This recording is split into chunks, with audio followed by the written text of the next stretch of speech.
All right, so today we'll be covering the old growth model versus the new growth model for women's fashion online. And this is specifically applies for women's fashion brands that are doing at least around $1 million a year in online sales that want to grow further online. So, my track record. I've done this for 14 women's fashion brands. Some of them are named here, and there are many others besides this. These are the women's fashion testimonials from founders, so written and video for founders like yourself on what it's like to work with us and the strategies that I'm going to lay out here that we applied for them and got the results. And to show you that these are real video testimonials, I'll link this page in the description of this video, and you just watch them here. For example, with all the marketing online. So that's from Valentina, and there's more, and I'll leave it in the description so you can explore more about the reviews and what it's like working with us. And these are 2023 results with the new growth model. So you can see here, last 30 days, so today is April 18th. I just took last 30 days at the time of this recording to show you some results. So for example, this one here, spent about 56K, 6.69 return on ad spend, 376K return. This one is 18K spend rounded up, 11.4 return, 202,000 rounded up last 30 days. This one, 69,000 spend, 3.07, 212,000 return. This one, 19K, 7.31, and 140K return on ad spend. So these are all selling at full price, all women's fashion brands at different margins to show you variety and what the range is that we're getting with the new growth model and how we're making them very profitable. And for what it matters, these are just some press releases and stories on our background. And you can just Google Digiceptual or just Google my name, Brandon C, and you'll learn more about my story and fashion, how it came to be, and how we've been doing this for over 3 years for women's fashion and just fashion in general. So I'll leave you can research that on your own time, but for now, let's dive into the good stuff. Now, on the left is the old model, and the right is the new growth model. So left, wholesale, retail reliant versus direct to consumer heavy. So the problem and outcome with wholesale retail reliant is it's revenue and sometimes ego driven. So big hits during downturns. For example, COVID. Women fashion brands that were reliant on wholesale and retail for orders were hit badly because obviously stores shut down and then all the fear happens and they cut orders, right? And now suddenly your brand is built on sand. Once the wave and the tide hits, it just crumbles, right? And what I mean by ego driven is it does feel good, right? Okay, I'm Stockton, Selfridges, Net-a-Porter, Saks Fifth Avenue. It's like you're accumulating accolades and it feels good because maybe it was a goal of yours, which is not bad. But if you're too reliant on it as a channel and this is your way to grow, you're going to get hit real bad. For example, maybe you've experienced this before in COVID with your brand, right? And second, it's not in your control. You run your company, but you're basically employed by them because they can cut orders. Now, if they decide to stop ordering from you and your direct is weak, you launch a new collection, little to no one will know about it, right? Because you're heavily reliant on this channel to reach audiences and get sales. You don't own much. You mostly don't get the customer list. You have no data. You have no insights. You have thin margins. It's only good for social proof to let customers know, okay, you're stocked in Farfetch, Net-a-Porter. Okay, there's some credibility here, right? You get sales, but no longevity. One-time bulk purchases, nothing recurring. There's no recurring customers. You don't have an audience. You don't own long-term assets for your brand. Compared to direct-to-consumer heavy, there's higher profit margin and it's profit driven rather than revenue driven, which is what matters most. Because you already have a strong presence and proven products if you're doing at least $1 million plus, right? So just double down on what you control, not relying on other channels or wholesales and retails. You have more ownership, customer lists, social accounts, content, brand perception. You can target and get the same customers wholesalers have and make more money. There's higher LTV. You have more longevity, and you have customer loyalty. You keep the data and insights on your customers, allowing for better marketing. It is recession-proof. It's built on rock. Brands who were direct, even during downturns, they can sustain because they have a customer list they can continue to sell to, and which obviously has higher margins, which gives them more space to expand and grow and be more aggressive, actually, while other brands contract because they were heavily on the old model, like wholesale and retail reliant. Right, so here, the old way, okay, you have the wholesalers and retailers here. they buy from your brand, but they keep the audiences, right? So you make money on this part, but they get the most valuable parts, which is the audience data, the customer list, right, and the data. And you're just at their mercy. Whereas the new model is your brand. You can target the same audiences as these wholesalers are, because they're all the customers on the same platforms, and you can target their audiences too. So now you're the best of both worlds by going direct, because you have more freedom. You have more control. You can dictate it. You're not reliant on the wholesalers. This is the new way. You just go heavily on direct, so you can control this and not suffer during downturns and actually thrive. Next, diversifying from bestsellers versus scaling and expanding bestsellers. Now on the left, problem and the outcome with diversifying. Diversifying off your core offering, your bestsellers, means your focus and cash is spread thin. Your cost rises and your stress levels rise. You have good products, but nothing excellent. Customers won't be loyal to mediocre products, and it leaves a bad first impression. So by diversifying, let's say you are known for your dresses, right? You have to make the best dresses, quality dresses. Then suddenly you decide to release boots and footwear. You decide to expand, diversify into footwear. It won't be as great as your dresses, because for a longest time, customers come to you for dresses, right? But suddenly you diversify, because now you have to diversify your inventory. Now you have to diversify marketing strategy. You have to allocate a lot of budget and spread yourself thin between dresses and now footwear as well, right? So now your stuff is spread thin. Whereas if you scale and expand your bestsellers, you lower your overall cost of the business. Your cash is streamlined because of simplicity. Your growth is focused. You double down on what works. You get raving loyal customers. You know what they want and why they buy from you. You give them more of what they want better than anyone else. It differentiates yourself from competitors. Makes you a category of one, right? Because if you are the best at selling dresses, why don't you just double down on what's working, which is your dresses. Expand off the dresses, maybe different designs or different styles, different cuts, right? But it still remains your core offering and why customers come to you in the first place, which is you make amazing dresses. If suddenly you release footwear, chances are it probably won't be the same quality as your dresses, and that may not be what customers want, because perhaps there might be even a better footwear brand out there that they buy from, right? And they only come to you for dresses because they know you are the best at dresses. Then suddenly, if you release a mediocre product, they're like, okay, well, yeah, I buy dresses, but your footwear is not so good. Right?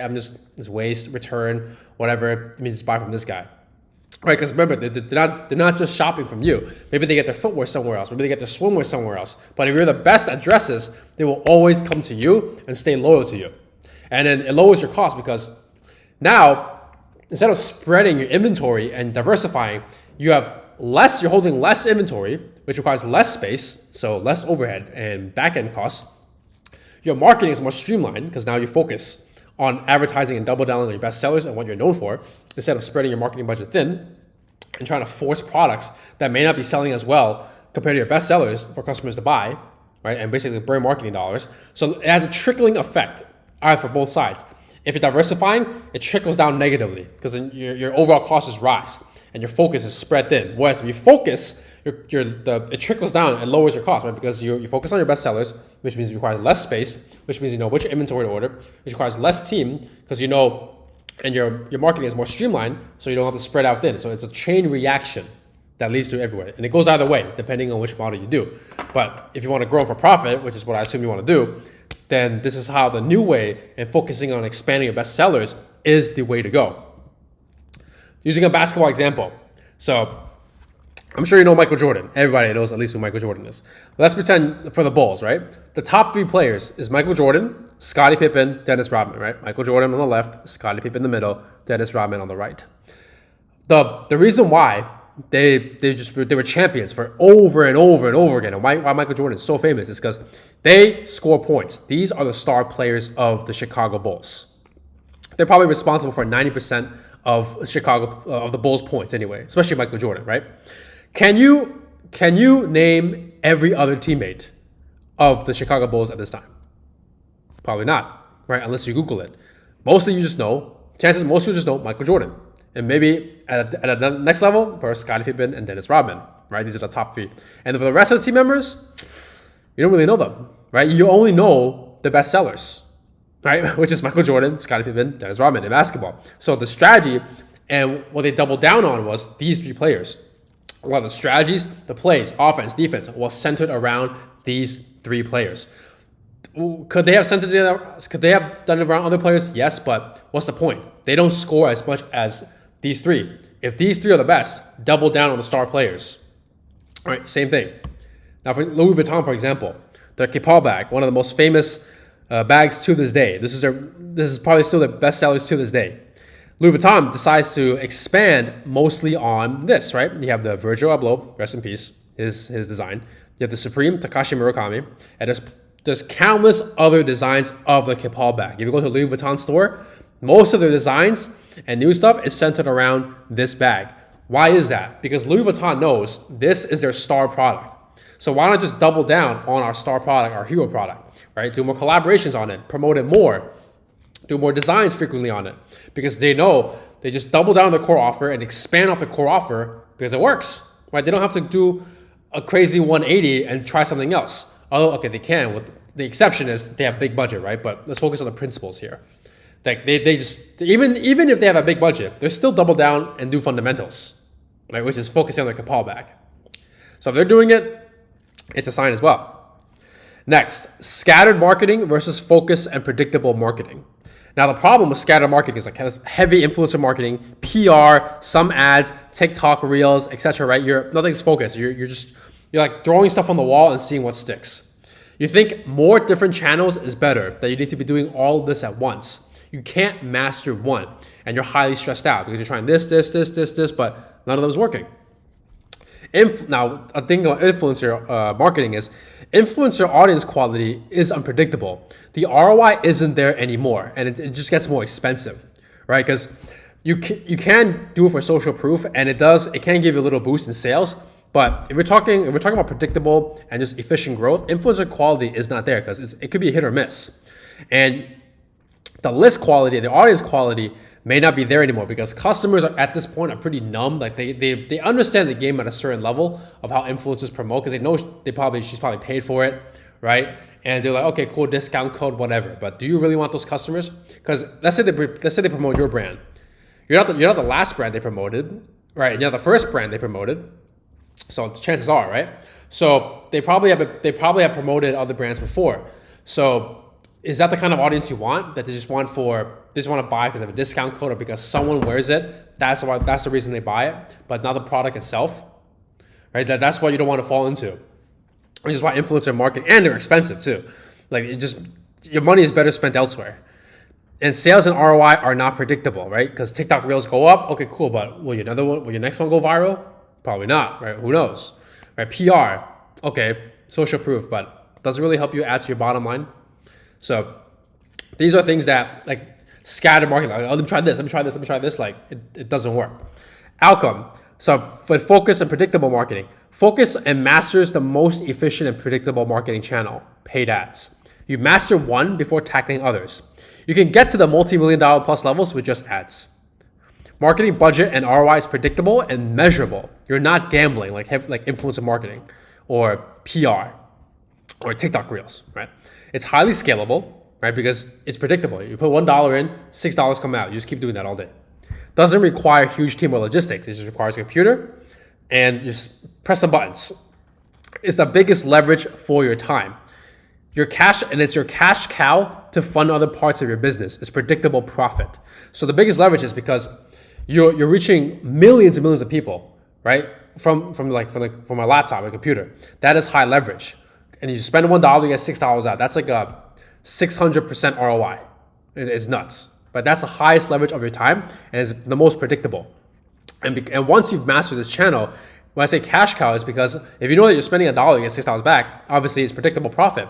You can use that to just now spend and diversify to other channels. Now you can do PR better. You can do influencer marketing better because you have the funds. You have a cash cow that's growing you consistently and you can use it to fund other parts of your business. So this would be like the old models. Okay, and try influencer marketing, brand collabs, PR, TikTok UGC. Highly stressed out. Instead, just do this. Your brand, paid ads, cash cow, improve business, right? This channel just brings in profit consistently, right? Brings in profit, brings in profit, brings in profit. And as you grow, it brings in more profit. And you can use this to improve the business. Now, old funnel versus new funnel. Let's dive into the ads. BOF Reliant versus TOF Focus. The problem is that retargeting and remarketing Reliant is not iOS proof. I've had women's fashion brands, a lot of them at that time in 2021 when the iOS hit, the main problem was a lot of them they were relying on retargeting and remarketing, or their agency was doing that, right? And once iOS hit, tracking is not the same anymore. Boom, suddenly the business is in shambles because they were relying on retargeting and remarketing heavy. Heavy retargeting and remarketing leads to plateauing because you're selling to the same people. If you have a village of 10 people and you just sell apples to them, you can only sell like so many apples per day, right? You're selling to the same people. You get sales, but not real growth because you're in your like little shell, right? You're just recycling. You just keep selling to the same people.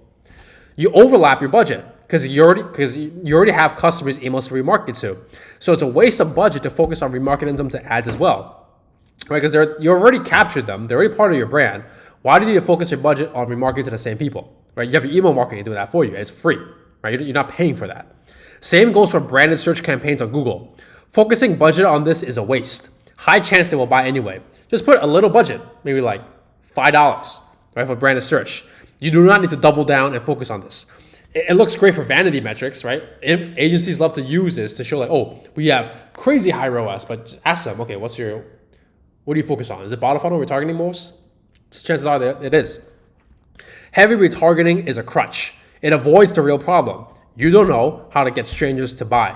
And it usually includes discounting to incentivize purchases, which devalues your brand and customer list. Because if you're always discounting, then you're not on discount, right? And if everyone sees you're a discount brand, you're only attracting customers that want a good deal. They may not be coming in for your brand in the first place.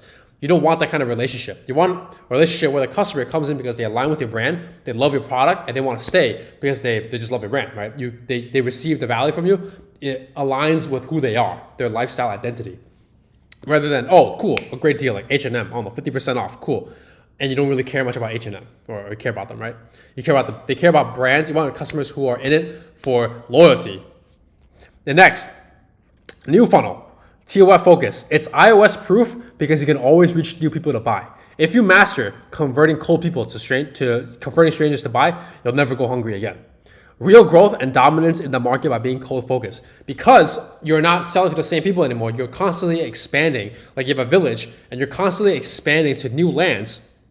You will obviously capture more resources, and your village will grow. Your economy will grow. Right? You get more data and customer insights to further improve your brand and marketing. Because as you expand, you'll discover new things. You understand what makes new customers tick to buy and what doesn't. You learn as you go. And this data allows you to optimize your website and shopping experience to be more stranger friendly, which means higher conversions. And this allows you to sell at full price. It captures more value and you own more digital real estate. Again, if you're stuck in your village, selling to the same people, you don't know what's happening in the outside world. So the brands who win is that they expand to new lands, new audiences, new people, and discover new things, and you just dominate the marketplace more. All right, so you own more digital real estate in the social metaverse. All right, so that's why new funnel, top of funnel focus always beats BOF. So on the left, we have the old way, like top of funnel is like 10%, middle funnel 30%, bottom funnel 60%, right? Let me retarget this, retarget that. But now the new funnel is top of funnel, 98% of your budget should be going in top of funnel. Only 2% are bottom funnel or even less than 2% at this point. Our specialty and your focus should be to get new customers to buy on the first purchase and be profitable. You master this, no downturns, nothing can ever affect you. Now, creatives, big elaborate creatives, fashion shows, etc. versus raw creatives. The problem with this, huge investment, time, energy, money of preparation for just a quick moment in time. It seems great at the start, but at the end, you just want to get done with it. It doesn't convert well on social and ads. High stress, low ROI. And it's quickly forgotten in this day and age. Let's say you post it on social media on your Instagram. You put it on your stories. Cool, it's there for 24 hours. You post, it's great. Your customer sees it, wow, amazing, right? Like, comment, and next post. TikTok, right? They're gone. And after a few days, they probably won't remember it, right? It's very short-lived. It's quickly forgotten in this day and age. There's no consistency and adaptability because of the huge commitment it takes, right? You have to prepare, you have to plan. Okay, you have to plan the runway. The plan is not just fashion shows, right? But like these big elaborate campaigns. Okay, this kind of lighting, this thing, and then you get the team together. Okay, who do we need? What's part one, part two, right? It's huge, the huge commitment. And there's lots of variables and logistics that can go wrong. It's more vanity than profit, I gotta say. Because you want to tell your story, your creative design. Wow, it's very vanity, right? It's not, we're talking specifically about growth here. So if you want to go for vanity and it's like and you have the budget to do this, sure. Like if your business is taken care of, like it's growing consistently, you have the fundamentals in place, sure, you can go for these kind of elaborate campaigns. But for most women's fashion brands that just want to focus on profit and grow, this is like it's the old growth model. New growth model is using raw creatives. It's low investment and it's fast testing. You can quickly test and learn what works and what doesn't. And you can capitalize on trends easily. It converts extremely well in social and ads compared to elaborate campaigns because it's relatable to the audience, which means it gets more viral and more conversions. Consumers want the real and raw creatives nowadays. They want a clean shot of the product, either on a model or solid background, little to no editing, no clips. They want to see it fit fully exact on the model if you're using a model, right? Or on a very clean product shot that just a clean product shot that just shows the product well, right? These are the raw creatives convert the best in fashion right now. It's a consistent process to get new content out. There's no big buildup or delay. It's customer driven and you focus on what matters. The customer, right? What resonates with them, not this vanity and telling your creative story and all that. It's focused on what they want. All right, and all you need is like an iPhone and like a good camera. You can pump out raw creatives just like that, which is why raw creatives beat big elaborative campaign creatives, like fashion shows. Right, it's great for vanity, it's great for press, right? It's all that, but in downturns, is this something that you really want to do? Like for example, during these times, do you really want to do a fashion shoot? Like, just focus on profit, right? For example, here I'll take some of our clients and what we advise them to do, and these creatives are converting really well right now. Simple, right? For example, some mix of models and products. Models, very simple. The model that resonates with the target audience, put the product on, clean shots, plain background, and just displays it. No clips. That's it. This is the product. This is the model. Boom, it converts. If it's a product shot, you can use like a white plain background. You can lay it on the floor, right? But this stuff works too. Just boom, product. And on the right here, you can see it as well. A different style, but same principle. Showing the product clean. No clips, right? Fits exact on the model and just a clean background. That's it. And same with here. Pants can clearly show the product, how it fits on a model, and this resonates with that specific archetype. And this resonates with another specific archetype. So I'm using our client examples to show you like, it doesn't take an elaborate campaign to sell your stuff profitably, right? It just, boom. This type of content works the best right now. Now, big agencies, generalists versus niche specialists. Old growth model. You don't get personalized attention. You're just a number assigned to an account manager. You don't get specialized insights, fashion insights to help you grow the brand because they work with any brands that pay them, right? Car brands, lobster brands, toilet brands, right? They can't pivot fast enough, iOS, or know how to because they're so big. Slow ramp up time. I'm sure you heard this before. 3 months and you will see results, right? Well, first we need a ramp up time and then you see results, right? You basically still have to dictate most of the direction or do most of the work while still paying them. It's like they give you cookie cutter solutions, right? Because they're just account managers. They're big, right? No performance incentives, no skin in the game. Upfront flat retainers usually, and you take all the risk. Whereas niche specialist, you can go deep with specialists to solve hard problems instead of cookie cutter solutions. High personalized attention, part of your core team with the same goals. Has to, because they're lean and mean, they have the more personalized attention, they're part of your team. They have the insights and experience from being in the trenches of women's fashion to share. Not learn from gurus, courses, or they just Google it, right? It's coming from in the trenches, doing it. Highly adaptable because there's little to no overhead. The team is lean and mean. Fast ramp up time, profit and ROI in 1 to 2 weeks. It does not take 3 months. If someone's telling you that right now, red flag, they're lying. Can lead and take charge of ad growth, letting you focus on what you do best, right? Because they're the specialists. They know how to do this. They've been doing this for a while, and they understand your industry. They can just take charge and do it. You can just do what you best. Be the creative director, plan the shoots, grow the business. And they're on performance based. They share the risk with you, and the incentives are aligned on growth, right? So niche specialists over big agencies and generalists. For example, here, top, right? It's very slow moving. Big plane, very slow, not adaptable, versus specialist. It's like a fighter jet. Fast, performance, speed. That is exactly what you want for someone to help you handle the growth. So the results of a new growth model. You can scale to 2 to 3+ million in online sales a year profitably and predictably. Low stress because the strategy is simple and streamlined. Double down on bestsellers, simple raw creatives, focus on most efficient and high ROI channel, ads, and drive growth and get new customers consistently. Thrives in downturns and upturns, profit focused, profit sanity, revenue is vanity. Sell full price and retain and increase your brand value, and allows you to be in your creative zone of genius. These are the results of the new growth model. And to show you again, you'll achieve results such as this. Last 30 days, right? For example, 14K spend, 8 return, 122K. These are all selling at full prices for the women's fashion brands that we work with. No discounts, there's no need to.